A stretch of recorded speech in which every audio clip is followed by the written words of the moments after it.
Shalom. First and foremost, I want to say all praise, honor, and glory to Yahweh Bahashim, Yahweh Shai, Bahashim Rakah Wadash. Double honors to the apostles and elders of the house of David. Salutations to you, brothers throughout the four corners of the earth. Teaching the truth and righteousness and sincerity to you, Israelite foreigners. Come back home to the truth. To those that passed on, serving the Lord, the dead in Yahweh Shai shall arise first. To you, sisters who believe, keep encouraging and supporting your brothers out here teaching this truth. And always commemorate the sister who washed Yahweh Shai feet when you read the scriptures. I wanted to talk to y'all about labels. You know, in 2025, we assign labels to people a lot. Now, in some cases, it's warranted, right? Male and female. That's one of those labels where, yeah, that's a practical label. Male and female, he created them both. You know, but we have to go by the Lord's labels, not our labels. Not the things we want to, you know, we like, for instance, all the people that call Charlie Kirk a racist, which I believe he was what we would call a racist, whether he was directly or indirectly racist. Republicans, let's be perfectly honest. The Republican Party would assign the greater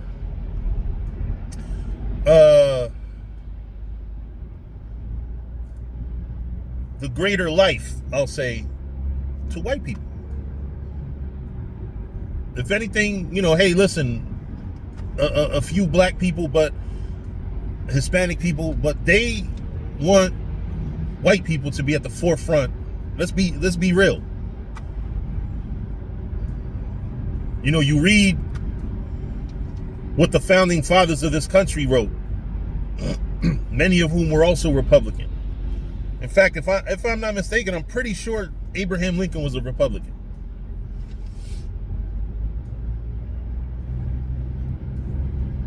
I saw a bumper sticker that said, "I haven't seen this many Democrats mad since we freed their slaves." I always thought that was really funny.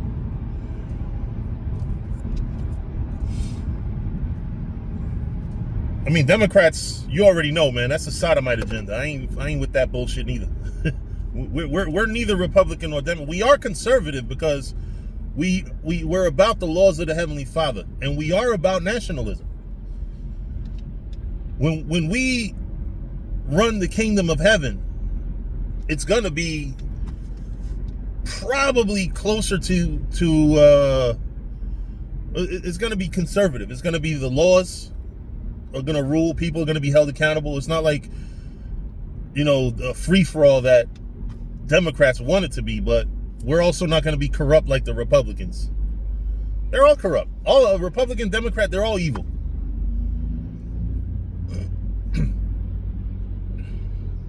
You know, but going back to the main point is labels.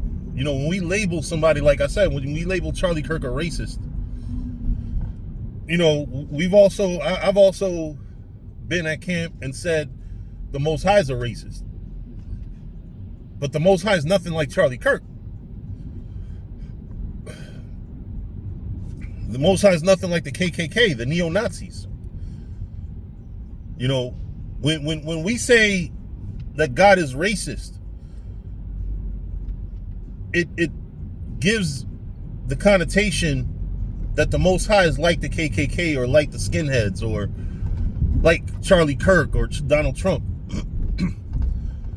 or even Joe Biden, because he's a racist bastard.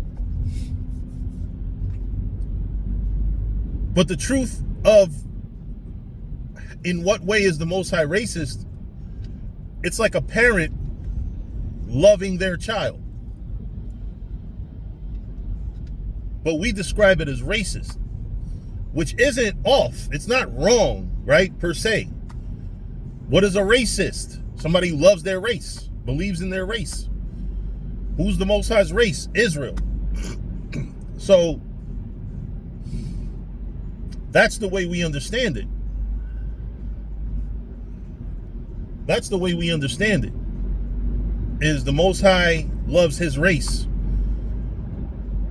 You know, but when we go out there and we label the Most High racist, which, like I said, isn't wrong, but we have to provide context. Because it's not as simple as God is a racist. Because does God ride with Israel when we do wrong? No. Do white racists? I mean, some of them don't too. But God's love for his children is more what it is. It's not just racism.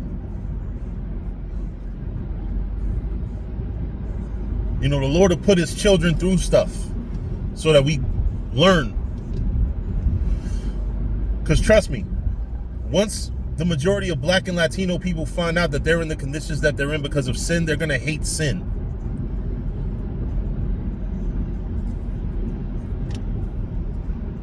They're going to hate all these other gods and all these pagan worship, all the sodomy that goes on. Yeah, you were in captivity all them years because of all of that shit. And you were doing it for hella years.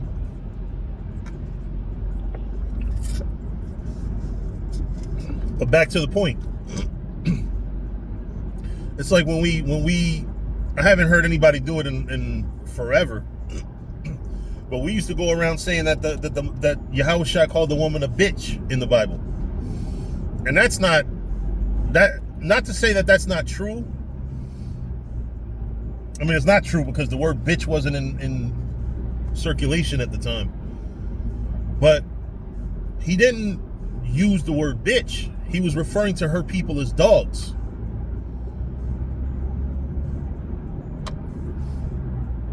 So we took it, twisted it, and said, hey, he called her a bitch.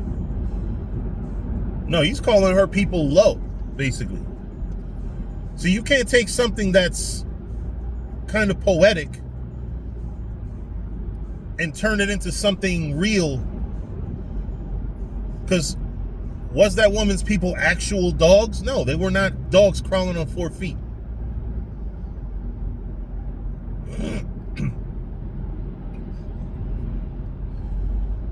But they were compared. He was comparing the northern kingdom of Israel to dogs. Because the northern kingdom turned their back first on the Most High.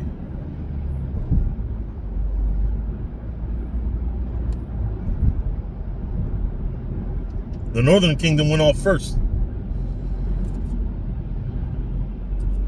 And anybody who's without the Most High is a dog.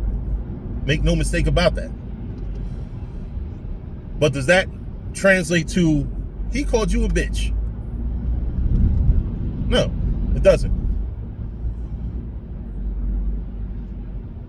You know, yeah, you can use it if you use the etymology. And what I'm trying to convey to y'all is, yeah, a lot of things when you read the Bible, yeah, it is true in a sense. Yeah, can you say in a roundabout sense he called her a bitch? Yeah, because she's part of that race of people, or that half of the kingdom of Israel that are dogs. Yeah, we call them dogs. You know, but when you really get the true understanding of the scriptures, is that what the Most High intends, or are you just trying to label things your way? I think when a lot of brothers reread the scriptures, they're going to realize, hey, this is not what the Most High meant. Not that it's a big problem, right? It doesn't alter anything when you know, but then just the video I made the other day about Happy, right? I found out through research, and I'm going to do a little bit more research on it. When you read Happy in English, happy means lucky. Happy means fortunate. So when you read the scriptures and you get the understanding that happy isn't some goofy ass, you know, you having a goofy ass smile on your face and shit, you find out, no, happy is something else. Happy is being fortunate. We're fortunate to be the Most High's chosen people. That completely alters the way you read happy when you read the scriptures. So when you get an understanding in the Bible, when you read the Bible and you read these words in English, And then you get an understanding what these same words meant in 1611 or 1607. You know, because there's something called the semantic shift. A semantic shift is no different than slang. I mean, slang, I guess, is less textbook. You know, slang is like, you know, this came to mean that. Niggas in the hood just be like, oh yeah, that just means that. But slang is because the way language develops over time and the way the meanings of words get altered as people speak. You know, like, for example, if I'm talking about my child, right, I'll be like, my seed. Do I really have a seed or do I have a child?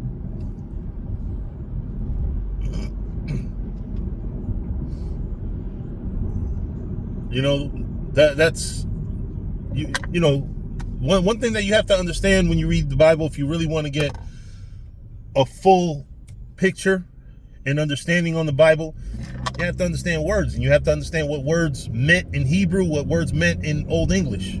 Or actually, not even Old English. Believe it or not, the Bible was written in modern English. It's considered modern English. You wouldn't be able to read Old English. Old English is actually closer to German. You know, I always say that. I don't know, you know, if anybody listens to me when I say it, but there was a time when English was indistinguishable from German. In fact, English and German is kind of related like Hebrew and Arabic. Right? So you got love and you got Liebe. Liebe is love in German. Among other words, I'm not going to go through them. There's a lot of words that, you know, when you read them, when you read them in or you pronounce them in German, they sound very similar to words in English. You know, but that's language. You have to learn and understand language to really understand the Bible. Because something simple as something as simple as happy meant lucky, and that's why people say happy go lucky. It's funny. Happy go lucky means basically happy go happy. Fuck. Lucky go lucky is kind of, if you get the true understanding of what that word means. You know, but anyway, that's it on that. Just please, you know, when you study the Bible, when you study Hebrew, to understand the English Bible, get an understanding of what the words actually, because the word is deep, man. A lot of people think a word is just what it is, right? But when you read any, I challenge you all to go to the etymology dictionary and look up 10 words that are common words that you use every day. 10 words, write them down. And look at every single root of that word. You can pretty much, every single word has a history lesson. Just like happy. Just like religion. Just like love. Every word has a history lesson. All those abbreviations are something. Like it'll be Old High French or Mid German, Proto Indo European. If you see PIE, PIE, that's Proto Indo European. You know, you come to find out that every single word has a whole history behind it. And we're just we're just saying words, not understanding that every single word has like I said, practically a history lesson on how that word came to be, what languages that word came from, or what languages borrowed or loaned To what languages? You know, but anyway, with that, I'm going to say shalom.